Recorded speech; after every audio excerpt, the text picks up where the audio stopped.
Hey there, in this video I will answer some questions I received about how I test shoot with a first time model.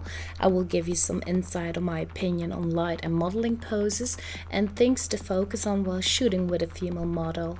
I met my model Claudia online 12 hours before shooting. I saw someone commenting on her Facebook picture, got in touch at 11 in the evening, and at 9 in the morning we were shooting. So these are our first model shots ever taken. And yeah, I find my models everywhere really. For a test photo shoot, I like to work with one single light with a large softbox on the right of the model and a reflector on the left side of the model.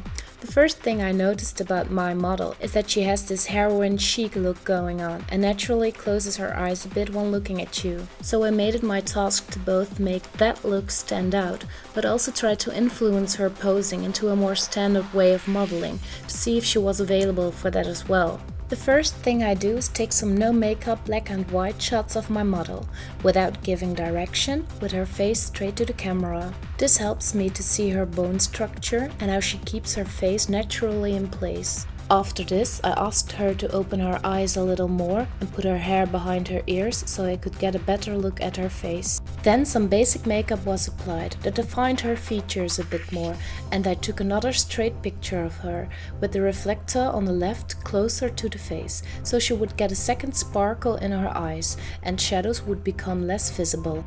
Before I'm gonna use normal beauty lighting more, I like to move the reflector further away from my model so more shadows will appear in her face. I take some shots of my model smiling, with her mouth open and closed, and some other shots to see how light affects my model's features. I love to compare side shots with different lighting to see if my model can both look younger than her age and older. The second pic was taken with a reflector close to the left of her face. Comparing these shots helps me to decide for what kinds of shoots my model would be available.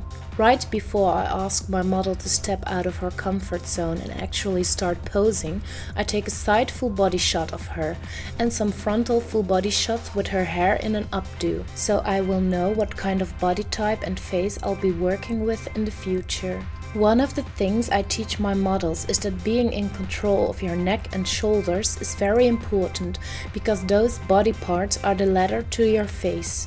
While I love the lighting in the left picture, body-wise I prefer the right one. Here I instructed Claudia to make her neck and arms look more comfortable, which makes the pose look more casual and confident. When shooting side pictures, I often ask my models to slightly turn their upper body towards the camera or drop their shoulder more. This makes their neck look less folded and therefore more relaxed.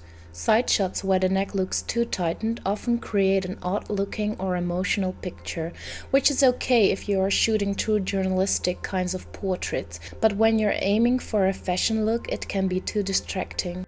During test shoots, I take normal post full body shots, but what I really like to do as well is to make my model more aware of her body by asking awkward poses of her, so I can teach her how to make herself look as confident as possible, even when the poses feel odd while doing them.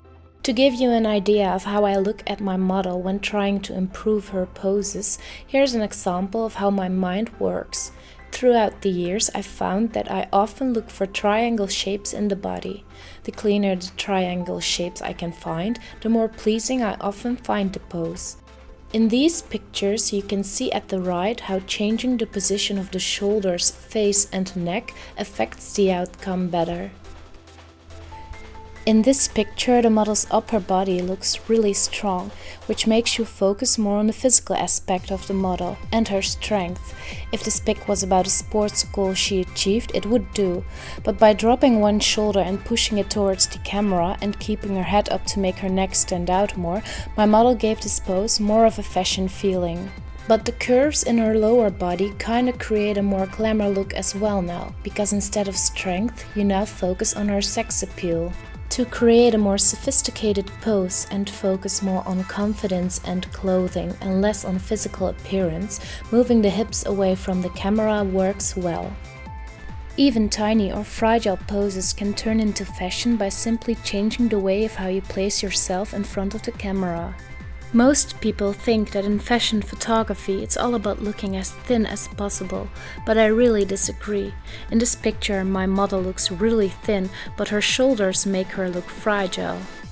By tightening her shoulders less and making her neck taller, she now looks more confident. Her body now looks rather slim instead of skinny.